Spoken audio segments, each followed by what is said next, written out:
Hello Cancer, Sun, Moon Rising, and Venus Signs. Kamusta kayo? Sana po'y nasa mabuti kayong kalagayan. Welcome back po sa Star Tarot. At kung bago kayo rito, welcome din po kayo. Please subscribe, like, share my videos, and leave me a comment kung nakaresonate kayo. Thank you.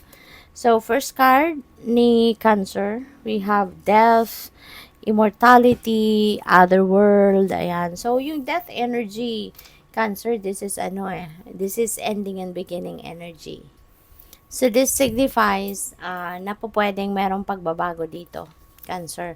Pwedeng meron ditong ending, no, ng, let's say, for example, a situation, no, a situation in your life or a connection ninyo with something or with someone. So, pwedeng meron ditong ending ng isang relationship, ending ng career, ending ng trabaho, yung ganon. No? And it's because something is coming to an end because there is something new na magbubukas para sa'yo.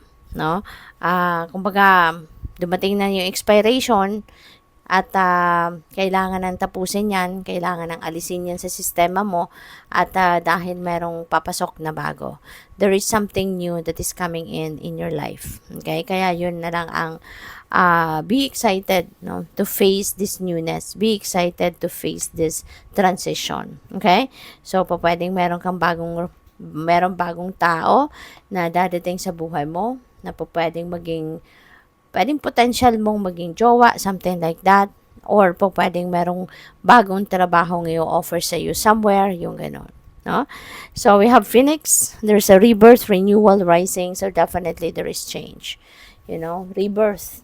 This is a change. This is you rising above your situation kung meron man kayong mga problema at mapupunta kayo sa isang malakihang pagbabago.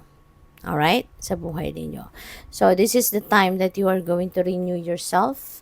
Papunta ka sa pag-angat, no, sa buhay, papunta ka sa pag-progress. So, be ready for something new in your life. Be ready to embrace a new chapter sa buhay mo. Alright?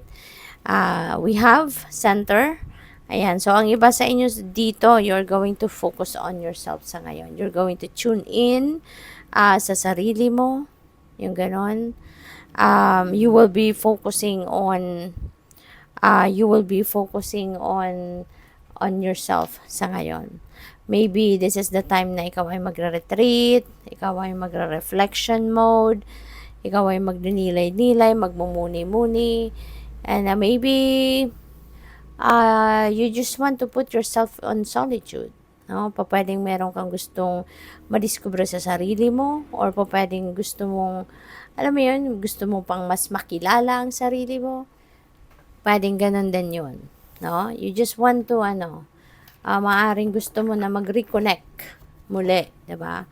Mag-reconnect sa sarili mo. Kaya, good for you.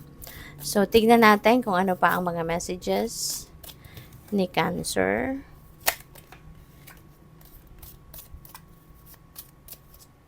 So, we have bridge, successfully overcoming a problem. So, this is really beautiful. Kasi, mapapagtagumpayan mo na. Kung ano man ang problema, mapagtatagumpayan mo na, which also being signified by this, Phoenix rising. Diba?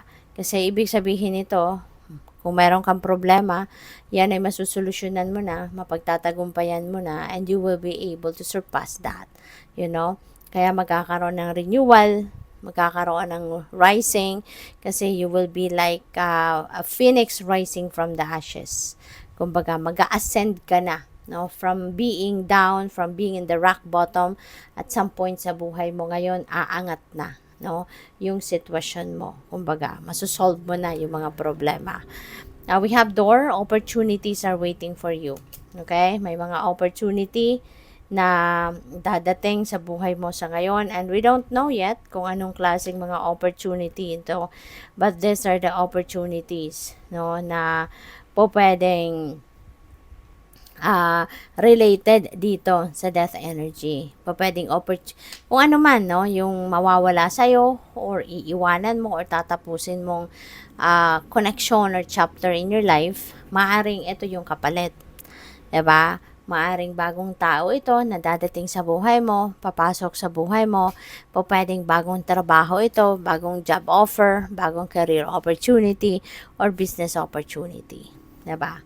Kasi nga, diba, magsasara ang pinto. No? Kapag may nagsasara, may magbubukas. Kapag may nagtatapos, may magsisimula. Diba? So, we also have crib, birth or conception of a child or enterprise. So, yan, this could be someone new, diba? This is someone new coming in or something new coming in, no? O pwedeng meron ditong manganganak, pwedeng merong buntis, or pwedeng meron ditong bagong negosyo or bagong enterprise kayong bubuksan. So, definitely, there is a lot of new things, no, happening in your life. Pwedeng bagong love life. Look, 'di ba? Pwedeng bagong love life, no? Maaring isa din ito sa opportunity na dadating na magkakaroon kayo ng bagong love life, magkakaroon kayo ng bagong romantic partner. So, we also have victory. Victory in some endeavor. Wow, napakaganda. Kasi mapagtatagumpayan mo talaga, no? Kung ano man ang mga pinagsisikapan mo. Pwedeng yung victory na to is related dito. Kung ano man yung pinaglalaban mo, no? Ano man itong problema na pwedeng kinakaharap mo or challenging situation na kinakaharap mo, 'di ba? Mapagtatagumpayan mo siya. 'Di ba? You are going to to survive. You are going to surpass, 'di ba? Kung ano man no, yung problemang ito. Pwede rin na yung victory na to be related to trabaho. Maaring meron kang task, no, or kung ano man na trabaho na mapagtatagumpayan mo na siya sa ngayon. So that is also possible. So, we have sun, happiness and well-being. So, napakaganda. You are definitely blessed. Kasi kaya kayo magiging masayang-masaya. Kasi may mga extrang blessings dito na ibibigay ang universe, no? At na ito yung mga magpapasaya sa'yo. At pwede rin na isa sa dahilan din no, ng pagiging masaya ninyo is yung katawan ninyo, yung kalusugan ninyo, yung well-being ninyo ay maganda rin, no? Ang kakahinat na nito. Maganda rin yung magiging pakiramdam ninyo. Magiging healthy na siguro kayo. Your strength will be back. Your vitality will be back. Yung ganon. No? So, good luck. Thank you for watching. Love and light. Namaste.